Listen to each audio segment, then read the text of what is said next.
morning, Malacanang Press Corps. Welcome sa press briefing ni Presidential Spokesperson Ernesto Abella. Good morning, sir. Good morning. Our guest for today is no stranger to us. It's his second time to be our resource speaker. Agriculture Secretary Emmanuel Piñol is a seasoned print and broadcast journalist who served as a close-in writer of President Fidel V. Ramos in 1992.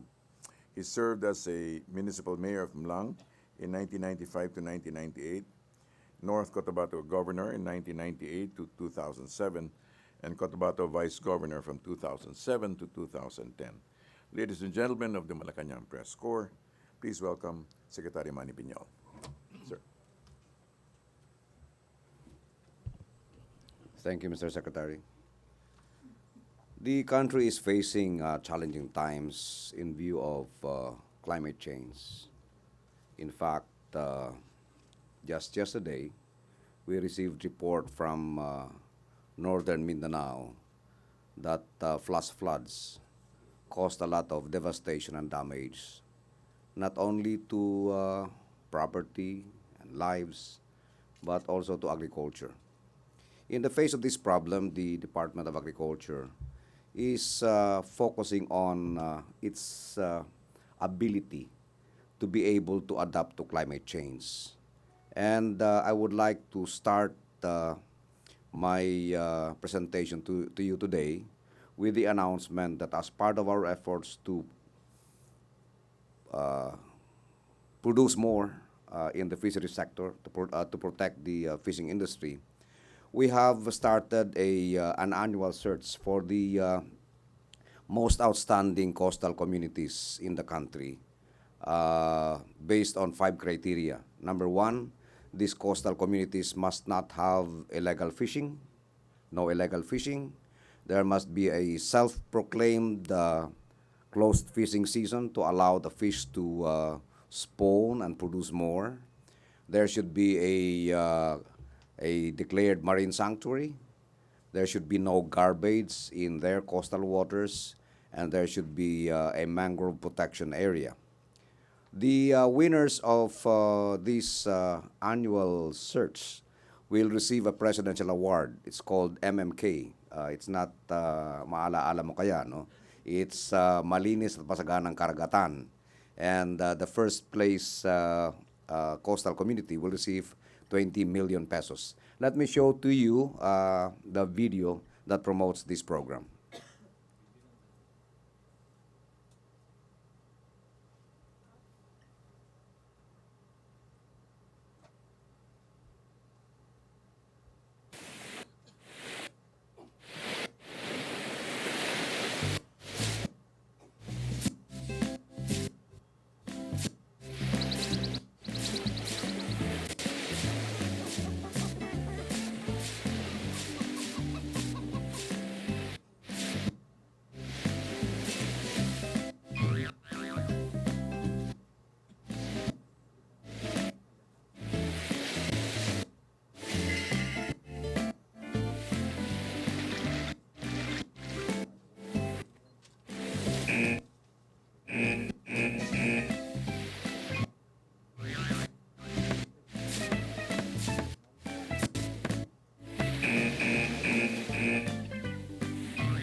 regional winners were already chosen.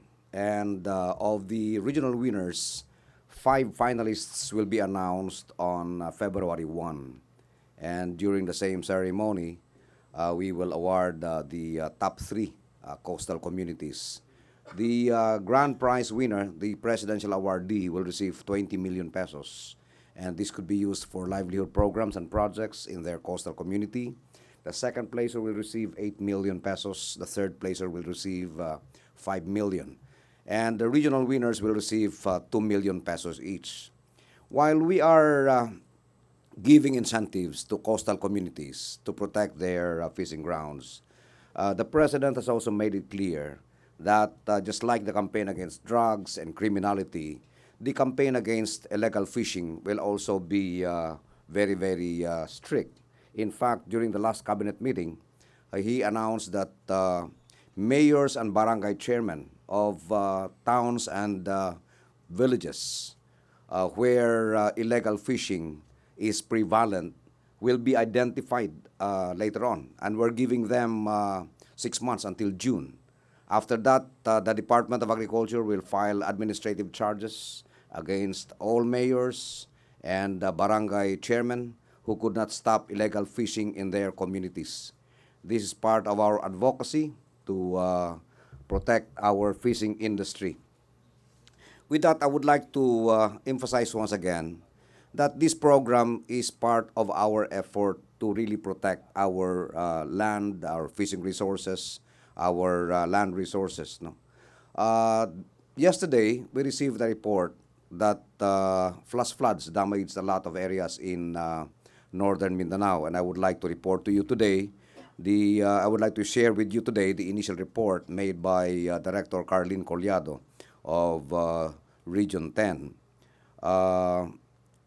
In Bukidnon, 147 hectares of corn were affected in 4 barangays in Malaybala City. In Impasugong, Bukidnon, 2.5 hectares of corn. In Misamis Occidental, in Tudela, 112 hectares of rice areas ready for harvesting were damaged. In Plaridel, Misamis Occidental, 630 hectares of rice newly transplanted, and vegetables, 2 hectares were also damaged. In Oroqueta City, 128 hectares of rice in the tillering stage were also damaged. Misamis Oriental and Lanao del Norte have yet to report the damage. The region is ready with interventions. We have 6,200 bags of rice seeds available, and also vegetable seeds and corn seeds. On Tuesday, I will make a quick visit to northern Mindanao to assess the damage for myself. But beyond just providing interventions, this morning I directed the National Coordinating Committee of the 4 agencies involved in environment and agriculture to take a look at the situation in northern Mindanao. This is the second time that this happened to Cagayan de Oro. If you remember, Sendong also caused a lot of damage in Cagayan de Oro City. And we're looking at deforestation and the unabated cutting down of trees in the mountains of Lanao del Norte, Misamis Occidental, and Misamis Oriental as the possible cause of these flash floods. So we're taking a look at the situation not only in the context of providing immediate intervention, but also long-term solution. With this, I am ready for your questions. Thank you very much. MPC questions? No more question kay Marlon Ramos?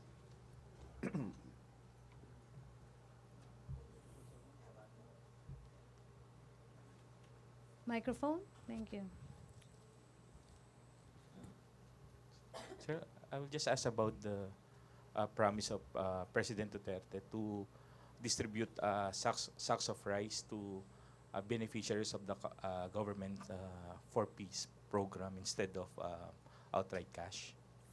Actually, the decision on whether to distribute cash or rice to the 4 peace beneficiaries has yet to be finalized. Of course, there are divergent views on this matter. Some are saying that we just give them additional cash. I'm not in favor of that, no, because you know what would happen to that, no. Kung ang purpose talaga natin ay bigyan ng bigas na makain yung mga tao, the last thing that you should even consider is giving them cash or even coupons. Because as we all know, there are instances where even the ATM cards of the 4-piece beneficiaries are being pawned, no? What would stop them from selling the rice coupons? What would stop them from using the additional cash intended for rice allowance for purposes other than buying food for the family? Beyond that, I am of the view that if this program is properly implemented, meaning if instead of giving them coupons or cash, DSWD would decide to buy rice directly from the farmers in the communities where the 4-piece beneficiaries are located, then not only would we be serving the purpose of giving rice ration to the poorest of the poor in this country, the rice farmers will also benefit from this, because then they will have a ready market for their produce, which is our problem right now actually. Giving our farmers access to the market is one of the biggest problems of the Department of Agriculture. Because as you know, every time harvest season comes, the traders and the middlemen, knowing for a fact that the farmers do not have access to the market, would manipulate the price and lower the price during peak harvest season.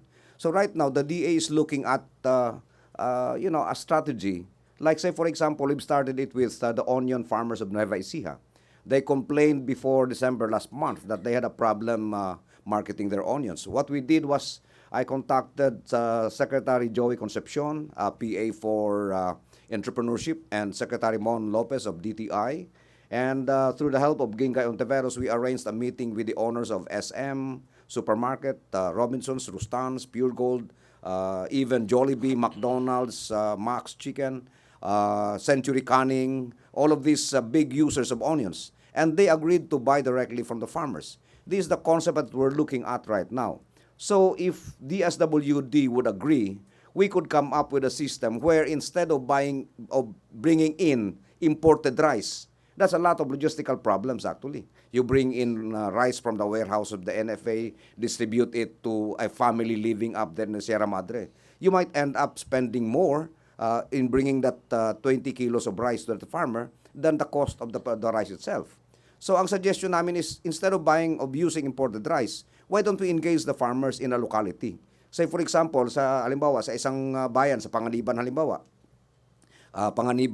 Catanduanes for example, kung ganyang karami ang kanilang 4-piece beneficiaries, then we can engage the rice farmers to produce for the number of 4-piece beneficiaries doon sa community na yon, para doon na lang iikot yung pera at hindi na ngagaling pa sa labas yung bigas na ibibigay sa 4-piece beneficiaries. So this is our proposal. And of course, as I've said, there are divergent views on this issue.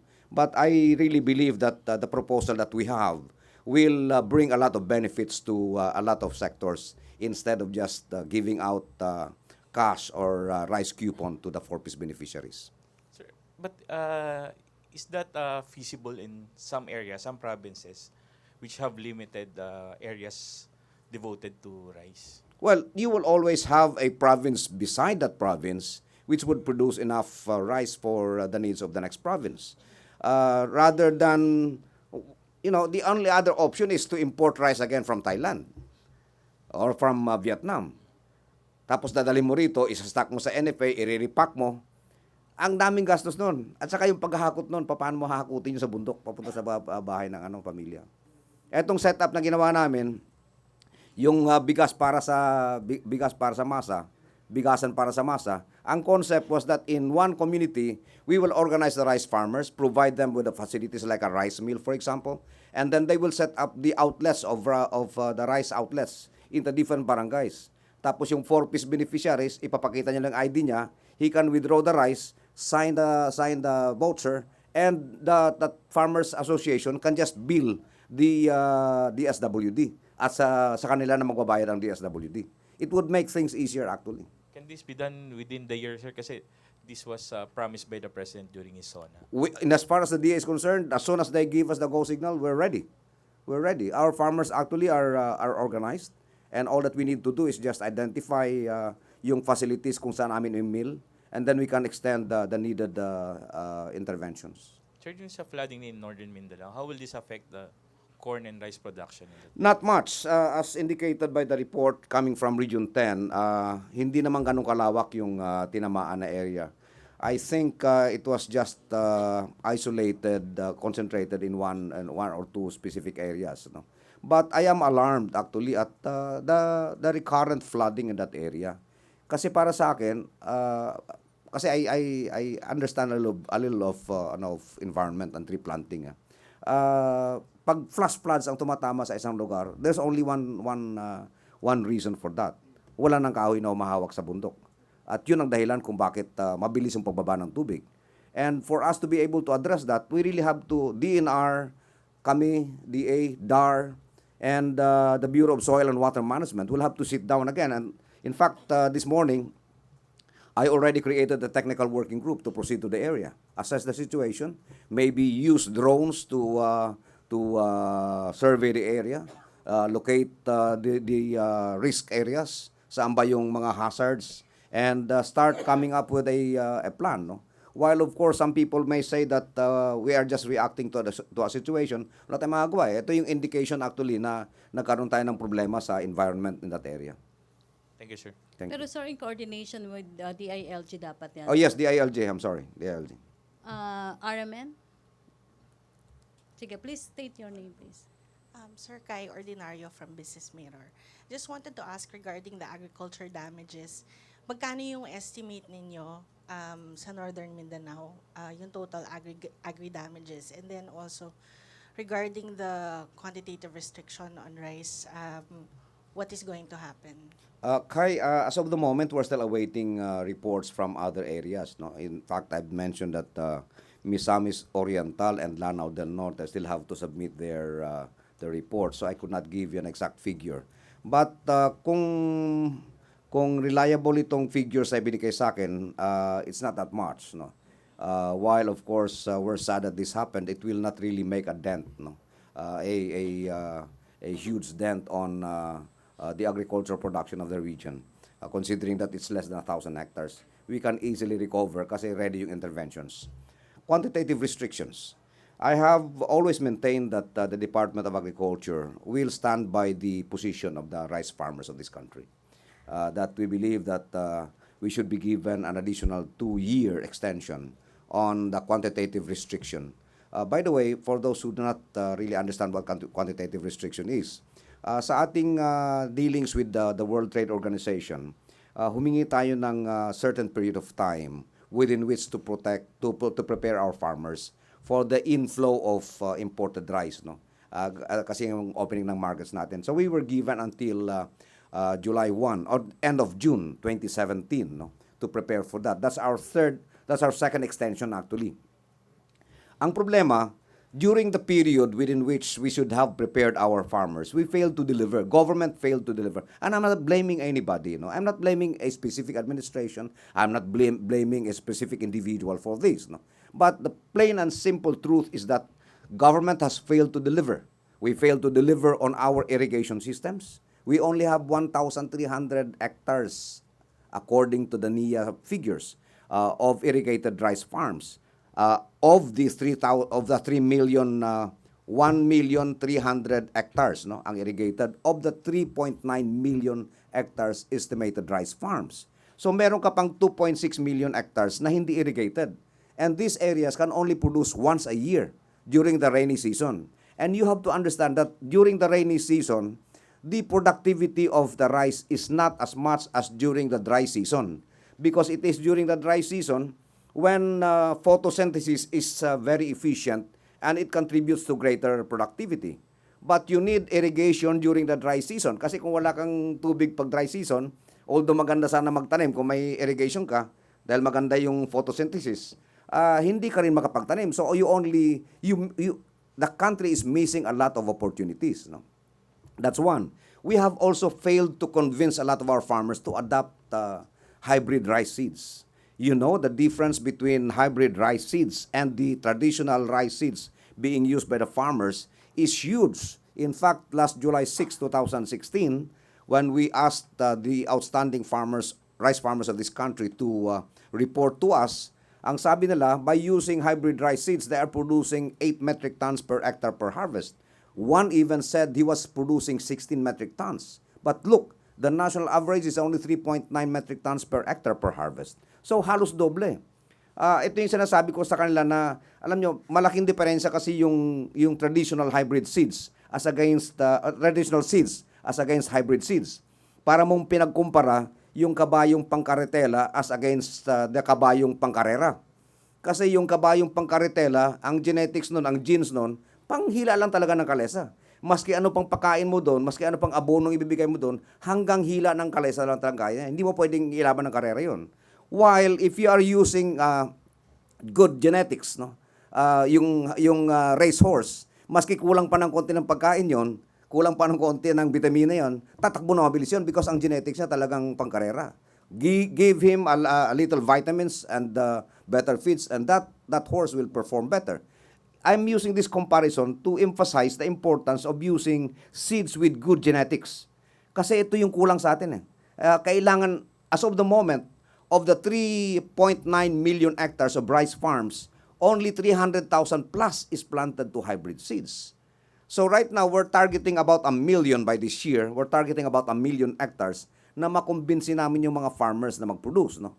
But then again, there is a problem there. Yung mindset ng farmers kasi they don't want to get out of their comfort zone. Yung kasing nakasanayan lang binhi is what they would like to plant again and again. No? In spite of our efforts to convince them to shift to hybrid seeds. Number 3, the cost of fertilizer is such that the farmers cannot afford fertilizers. Tapos kulang tayo ng mechanization. Mechanization, actually, we are losing 16% of our harvest because of post-harvest losses. Walang pang-ani, walang drying facilities, walang storage. Ang ating mga rice mills are outdated. They can only recover 60% of the palay milled when a good rice mill would be able to recover 67%. So it's a big difference. Actually, you're talking of about 20 million metric tons of palay na imi-mill mo yearly and 7% nun hindi mo ma-recover. That's a lot of rice. So ito yung mga interventions sana na gusto naming i-deliver which were not delivered by the past administration. And again, let me qualify this. I am not blaming anybody. I am not blaming anybody. I'm not putting anybody to a bad light. Pero ito yung katotohanan . Hindi natin na-deliver yung interventions. Kaya kami confident that within the next 2 or 3 years, ma-deliver lang natin itong intervention na ito. What are these interventions? 1, there should be support for very quick irrigation systems. And I'm proud to tell you that we already have a working model of the first solar-powered irrigation system, which could irrigate up to 100 hectares costing less than 5 million pesos, which could be constructed in less than a month. So ito yung alternative namin kasi kung dam ang gagawin natin, siyam mga abutin natin. I would have already left the Department of Agriculture, hindi pa tapos yung irrigation system na yan. And you have to take into consideration the exponential growth of our population. We cannot irrigate our rice farms, rice lands in such a pace. No? We have to do it fast. Number 2, we have to provide affordable fertilizers. I will ask for a review of the pricing of fertilizers in this country. It's beyond the reach of farmers. Can you imagine 1,200 plus yung urea? Hindi kaya ng farmer to. If you will ask him to fertilize 10 bags per hectare per planting, that's 12,000 pesos right away. Plus the cost of the hybrid seeds, which would be about 4,500. Effectively, ang igagastusin ng farmer, actually mga 25,000 for every hectare. And of course, third would be yung mechanization. Kailangan ma-mechanize natin. By the way, I would like to inform you that we have already started our negotiations with the Japanese government for an initial $1 billion loan under JICA and the DA. This will be used in acquiring farm equipment from tractors, transplanters, harvesters, dryers, post-harvest facilities. And magkakaroon tayo ng 10 modules na gagamit itong mga equipment na ito. And pag successful yung concept, we will expand this. Initially, the area to be covered is about 10,000 hectares. No? So ito yung concept na yung farmers mismo ang mag-ooperate ng kanilang equipment and use this in a specific area of 1,000 hectares. So going back to the question, what are we going to do? Well, while the DA is consistent in its position that we are against the lifting of the quantitative restrictions, indicators show that we may not be successful in convincing government to extend QR, mainly because we don't have the material time anymore. The only saving grace actually is this. Even if the QR is lifted by June 30, we still have to contend with the tarification code of the country. Hindi pa rin pwedeng ma-implement yung pagpasok ng bigas unless ma-amend yung tarification code, because that is very important. So without that, hindi pa rin magiging effective yung or ma-implement fully yung pagpasok ng unregulated na pagpasok ng imported na bigas sa Pilipinas. That is the position right now. That is where we are right now. But in the last meeting of the CTRM, the Cabinet Committee on Tariff and Related Matters, no, the consensus was against our protestation actually. The consensus was maglalaps na yung QR at wala nang magagawa ang gobyerno. But still we're hoping that our friends in Congress and the Senate will be sympathetic with the Filipino farmers. Sir, just a follow-up. So, we won't be able to extend it anymore Well, that is how I look at things right now. because of Given the lack of material time to undertake it. In fact, sabi sa akin, yung last na extension na hiningi natin, it took us about 2 years to convince WTO. So sir, paano yung sa Congress? How are you going to push the envelope, so to speak? Kasi I mean, Well, actually, this is, sabi ko nga sa inyo, we are fortunate that we have congressmen and senators right now who are very pro-farmer. No? In fact, yung free irrigation, for example, yung mismong taga-NIA ayaw nun. But it was pushed in Congress and the Senate, and it was Senator Lauren Legarda actually who literally stomped her feet and said the President's commitment to the Filipino farmers must be fulfilled. No? So, siyang chairman ng Finance Committee, talaga natupad. No? Naibigay yung amount of 2 billion to cover for the ISF for 2017. That's why we have free irrigation for 2017. In the same manner today, in my conversations with our friends in Congress and the Senate, I think the sentiment of both houses is that they're not about ready to amend the tarification code. That's my reading of their sentiments. I could be wrong, but yun ang reading ko. So, even with the lifting of the QR, pag hindi na-amend yung tarification code, hindi pa rin ma-implement yung pagpasok, unregulated na entry ng imported rice. Okay, thank you, Malacanang Press Corps. Thank you, Agriculture Secretary Emmanuel Piñol, Presidential Spokesperson Ernesto Abella.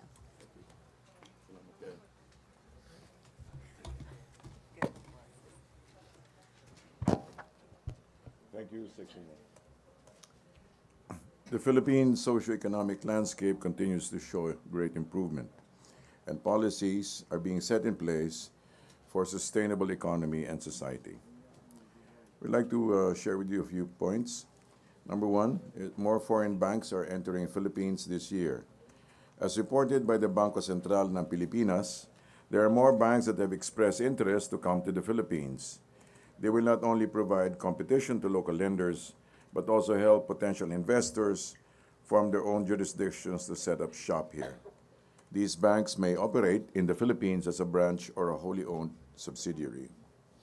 Also, there are improvements in BIR, BOC in place as part of the tax reform measures. In the BIR, Finance Secretary Carlos Dominguez III said the agency has started expanding its large taxpayer service to cover the top 3,000 corporations, accounting for 75% of total tax revenues. As in the BIR, Dominguez said the Customs Bureau is also eyeing the recruitment of about 3,000 young and talented people willing to work in a corruption-free Bureau of Customs. The Bureau of Customs is now completing the implementing rules and regulations of the Customs Modernization and Tariff Act, and he said to further step up both its anti-corruption and anti-smuggling operations while improving the facilitation of trade. Also, the IMF raises the Philippine growth forecast. We welcome the latest forecast by the IMF on the country's growing economy.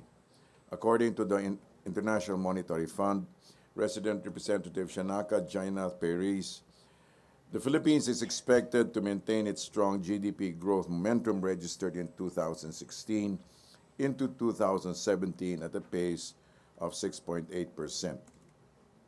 We can achieve the growth as projected by the IMF through increase in infrastructure spending and implementation of a comprehensive tax reform package, which will create more jobs, ease the cost of doing business, and reduce poverty incidence rate. Also, the President had dinner with some Taipans last night. A group of big business leaders met with President Rodrigo Duterte last night over dinner. The meetup was facilitated by Presidential Advisor Joy Concepcion. He was PA on entrepreneurship, in order to enroll them and to bring them on board to the government's agenda of inclusive growth. The open discussion touched on many topics: federalism, contractualization, job creation, and tax reform. The President reiterated that he was all for job creation to uplift the people's well-being. The 1 hour meeting was extended to 3, and in the words of PA Joy Concepcion, everybody walked out extremely, extremely happy. Open to questions. Dexter Ganibe, DZMM. Yusek, good afternoon. Yes, good Ano po ang reaction ng mga businessman doon sa issue ng contractualization or ENDO? Lumabas sila kagabi na extremely happy. Yes, because apparently they're engaged in conversation with DOLE Sec Bello, and they're working out a win-win situation. In the words of Sec Dominguez, that they're trying to work out a win-win situation. In other words, they are engaged in working out a situation which will be beneficial for both employees and for the employers. So mababago po yung unang inilabas ng Department of Labor kaugnay doon sa memo nila for doon sa contract. We don't have details yet, but they're working on it. I don't have the details, but they're working on it. Thank you. May follow-up sa meeting? No more said follow-up. Marlon Ramos. Sir, can you just tell us who were there during the meeting with the President? Among the big I cannot business tell leaders? you everything, but as far as I know, Jaza was there, MVP, I think Mr. C. Ramon Ang was there also. Yes, thank you. RSA. RSA. Yeah, that's what I heard. Okay. All right. Anyway, So, ano, sir, may open forum last night? Paano yung, or just over dinner yung it was naging just, usap? I think it was over dinner. They had conversation. And apparently as far as PA Joey was saying, that their preconceptions regarding the president were settled because of their one-on-one, face-to-face conversation. Many of them had apparently never really met the president, but this was the first time they had this face-to-face, and according to PA Joey, a number of their uncertainties were settled. Were there commitments made last night, for example, about additional investments in some areas where the president would like to, big business? Mainly, they were there to show their support, especially for improvement in areas of poverty and crisis and conflicts. And in fact, they had taken the initiative regarding Sulu, and I think they, as far as I know, I think Sec Sani was also talking to them about how the land bank had extra funds, like something like $40 million for improvements in other areas of Mindanao, So basically, they were being brought on board to help address the issue of how to create a more inclusive economy, especially addressing work and investments, partly investments in areas of conflict. Okay, thank you, Marlon. Other issue or follow-up? Cedric Castillo. Sir, Yes. afternoon, sir. Sir, one question on the dinner with the tycoon, sir, and then one on note verbal. Sir, yung sa dinner po, Congresswoman Gloria Arroyo was there, sir. Bakit po siya nandun sa dinner? I'm not privy to that, to any reason why she was there. All right. Note verbal, sir. Has the government independently verified yung reports that there are allegedly weapon systems sa West Philippine Sea, South China Sea, sir? I would like to quote a statement coming from DND Secretary Lorenzana. Despite warming relations between our countries, we would be remiss in our duty to protect the national interest if it does not protest, question, and seek clarification from China on the presence of weapons on the Spratlys, especially so that some of those reclaimed islands are within the Philippine Exclusive Economic Zone, according to UNCLOS and affirmed by the PCA ruling of the 12th of July 2016. The actions of China in militarizing those disputed features are troubling. They do not square with the Chinese government's rhetoric that its purpose is peaceful and friendly. Yes, sir. Pero yung basis po ba dun, sir, ay third-party intelligence reports o meron po tayong independent verification of as to the existence of the weapons? I do not have those details, but I simply have the statement of the Secretary. Thank you, sir. Thank you. Dexter Ganibe.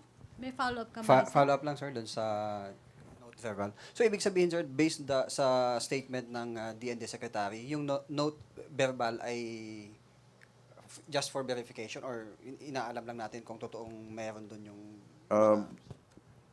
They're saying that the Philippines is aware of militarization in those areas and are confirming clarification regarding those matters. Okay, sir, on other issues. Yes. Si Secretary Jess Doresa nag-post sa kanyang Facebook na may dala siyang personal letter ni President Duterte. Papunta sila, kararating niya lang kanina sa Rome. At ito ay addressed to the Pope. Pasasalamat daw sa pagbisita niya noong 2015. Any details doon sa letter, sir? The letter was closed. Thank you. Tina Mendez. Sir, going back sa issue anong China, would you have information if the President brought up these concerns by the Defense Secretary with the Vice Premier Liu Xiaoming last night? The visit was simply a courtesy call. There were no discussions of political issues. It was just a pleasant exchange regarding the success of their wishes for success of the Philippines' successful chairmanship of the ASEAN. But sir, what about the timing of the visit? Hindi ba it came after there's an issuance of note verbal? It's simply coincidental. Let me just read for you that the visit proceeds from the agreement made between the President and President Xi Jinping during the former state visit to China on the 21st of October 2016, wherein both sides affirmed the importance of existing Philippine-China bilateral dialogue mechanisms in enhancing understanding, broadening cooperation, and striving for a stronger relationship. It was simply a resumption. It says the resumption of these bilateral dialogue mechanisms suspended during the previous administration is a significant development that allows for the building of confidence through regular dialogue along official lines. In other words, this is the first meeting in 3 years, so it's part of a regular process. Thank you. Follow-up, Dexter. Yes, Yusek. Doon ba sa letter ng Pangulo kay Pope, nag-express ba siya ng intention na personal ding bibisitahin si Pope? Kasi binanggit niya dati after nung election na may plano siyang puntahan personal si Pope sa Vatican. Probably so, but the letter is not open to others. It was simply directed to the Pope. Thank you, Dexter. Marlon Ramos. Just on the case of the abducted Korean businessman from Angeles, there were reports that the body was apparently taken to a funeral parlor in Caloocan. Has the President been informed regarding the case of this conducted Korean national? We do not have details regarding that incident. Not at this stage, but we can find out. Because yung involved po doon na police is actually in guise of conducting tokhang. Okay. And there were previous similar incidents wherein Chinese traders from Binondo were also taken by supposedly a policeman or carrying out the president's order to stamp out illegal drugs. Is the palace concerned that apparently some erring PNP personnel are using the president's campaign? Of course, the palace is concerned about all matters, especially of crime and corruption. But regarding the details, those details, we will get it and we will find out and we'll return it to you, Marlon. Sir, is the palace satisfied with how General De La Rosa and the PNP are handling these cases? There is always room for improvement, I'm sure. However, the president has not verbalized any dissatisfaction. Okay. Are you aware if the PNP chief submitted a report on these cases? I'm sure the director follows procedures. Thank you, sir. Okay, thank you Malacanang Press Corps. Thank you Presidential Spokesperson Ernesto Abella. Thank you Back very to our much. main studio sa Radyo ng Bayan at PTB4. Thank you very much.